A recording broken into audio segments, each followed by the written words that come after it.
हमारा जीवन परमात्मा के संग एक होकर ही फलता और फूलता है। परमात्मा के साथ एक होने के लिए प्रेम का सूत्र काम आता है। परमात्मा हमारा मूल है, उसने हमें पैदा किया है और हमारे जीवन को चला रहा है। वह हमें अपने साथ मिलाना चाहता है, इसलिए यह हमसे यही मांगता है कि हम सबसे प्रेम करें। प्रेम को अपनाकर उस अहंकार रहित और भय मुक्त हो जाते हैं। जो प्रेम को अपना लेता है उसे मौत का भय नहीं रहता। वह अपने प्रीतम तक पहुँचने अथवा अपने जीवन और लक्ष्य को प्राप्त करने के लिए सूली पर चढ़ने के लिए तैयार रहता है। अज्ञानता में चलता हुआ इंसान छोटी छोटी बातों से भयभीत रहता है और वह अपने जीवन के सफ़र में आगे बढ़ नहीं पाता। हम अक्सर मन के अधीन होकर चलते हैं। हमारा मन अहंकार से ही जिंदा रहता है और अहंकार ही इसे सक्रिय करता है। अगर हम अहंकार को मिटा लें तो मन को शक्ति मिलनी बंद हो जाती है और यह निष्क्रिय हो जाता है। अहंकार के जाते ही हमारे अंदर प्रेम जाग जाता है और हमें आत्म बल मिलना शुरू हो जाता है। आत्म बल से हम निर्भय हो जाते हैं और किसी भी स्थिति को स्वीकार करने में हमें कोई संकोच नहीं होता। फिर हम किसी भी दुख से भागते नहीं, क्योंकि हमें यह बात समझ आ जाती है कि हमारा जीवन सुख दुख का मेल है और हमारे जीवन में इन दोनों की आवश्यकता है। अच्छाई भी यही है कि हमारा जीवन विपरीत परिस्थितियों के मेल से ही आगे बढ़ता है।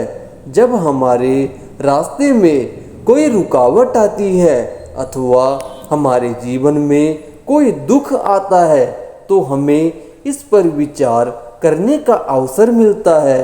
इसी से हमारी क्षमताएं जागती हैं और हमें अपने जीवन में उपलब्ध विभिन्न संभावनाओं के बारे में पता चलता है। इन संभावनाओं को व्यवहारिक रूप से कर्मों में बदलकर हमें लाभ मिलता है। फिर हम यह जान जाते हैं कि दुख के पीछे सुख छिपा है और रुकावटों के पीछे हमारी सफलता का सूत्र छिपा है। एक बार ऐसा अनुभव हो जाने पर फिर यह बात हमारे व्यवहार का हिस्सा बन जाती है और हम इसे स्थायी तौर पर स्वीकार कर लेते हैं। स्वीकार भाव की शक्ति का तो वर्णन ही नहीं किया जा सकता। स्वीकार भाव हमें सीधे परमात्मा तक ले जाता है। जब हम अपने जीवन में प्रकट होने वाली सब स्थितियों को स्वीकार करते हैं तो हम परमात्मा के दायरे में पहुंच जाते हैं और हमें उसका सुरक्षा कवच मिल जाता है, अर्थात वह हमें सब प्रकार के कष्टों और दुखों से बचा लेता है।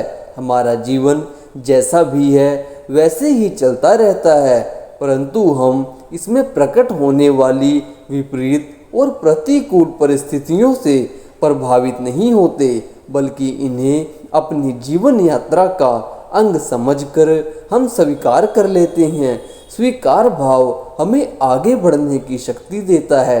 इससे हमारे जीवन का विकास होना शुरू हो जाता है। स्वीकार भाव के लिए प्रेम को अपनाना जरूरी है। सामान्य जीवन में भी हम देखते हैं और हम उसी की बात मानते हैं जिसके साथ हमें प्रेम होता है। यह सारी सृष्टि परमात्मा की रची हुई है और वही इसे चला रहा है। उसकी इच्छा को हम तभी स्वीकार कर सकते हैं अगर हम उससे सच्चा प्रेम करना शुरू कर लें।